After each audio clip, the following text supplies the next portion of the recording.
கள்ளச்சாராய மரணம். இந்த 2 அமைச்சர்களையும் பதவியிலிருந்து உடனே நீக்கிடுக சீரும் அண்ணாமலை. கள்ளக்குறிச்சி மாவட்டத்தில் கள்ளச்சாராயம் அருந்தி ஒரே பகுதியைச் சேர்ந்த 5 பேர் பலியானதாகவும் 10க்கும் மேற்பட்டோர் மருத்துவமனையில் அனுமதிக்கப்பட்டு சிகிச்சை பெற்று வருவதாகவும் தகவல் வெளியாகியுள்ளது. அதே சமயத்தில் இந்த சம்பவம் அதிர்ச்சியை ஏற்படுத்தியுள்ள நிலையில் இது தொடர்பாக பாஜக மாநில தலைவர் அண்ணாமலை வெளியிட்டுள்ள அறிக்கையில் கள்ளக்குறிச்சியில் மீண்டும் 5 பேர் கள்ளச்சாராயத்துக்கு பலியாகி இருக்கிறார்கள் என்ற செய்தி மிகுந்த அதிர்ச்சி அளிக்கிறது. இந்த செய்தியை வாசித்துக் கொண்டிருக்கும் எனக்கும் பார்த்தீங்கன்னா மிகுந்த அதிர்ச்சி அளிக்கிறது என்பதை தெரிவித்துக் கொள்கிறேன். 10 பேருக்கு மேல் மருத்துவமனையில் தீவிர சிகிச்சையில் உள்ளார்கள் என்று தெரிகிறது. மரக்காணம் மதுராந்தகம் பகுதியில் கள்ளச்சாராயத்துக்கு 23 உயிர்களை பறிகொடுத்து ஒரே ஆண்டே ஆன நிலையில் கள்ளச்சாராயத்தை கட்டுப்படுத்த திமுக அரசு இதுவரை எந்த நடவடிக்கையும் எடுக்கவில்லை என்பது தெளிவாகி இருக்கிறது. கள்ளச்சாராய வியாபாரிகளுடன் திமுக அமைச்சர் திரு மஸ்தான் நெருங்கிய தொடர்பில் இருந்த விவகாரம் அந்த ஆண்டே தெரிய வந்ததும் அவர் மீது நடவடிக்கையும் எடுக்காமல் கண் துடைப்புக்காக நாடகமாடி மீண்டும் 3 உயிர்களை பறித்திருக்கும் திமுக அரசுக்கு வன்மையான கண்டனங்களை தெரிவித்துக் கொள்கிறேன்.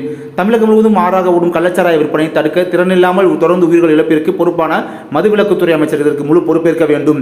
கள்ளச்சாராய வியாபாரிகளுடன் தொடர்பில் இருக்கும் அமைச்சர் திரு மஸ்தான் மற்றும் கள்ளச்சாராய விற்பனை தடுக்காத துறை அமைச்சர் திரு முத்துமாரி ஆகிய இருவரையும் உடனடியாக பதவி நீக்கம் செய்ய வேண்டும் என்று தமிழக முதலமைச்சர் திரு மு க ஸ்டாலின் அவர்களை வலியுறுத்துவதாக அண்ணாமலை தெரிவித்துள்ளார்.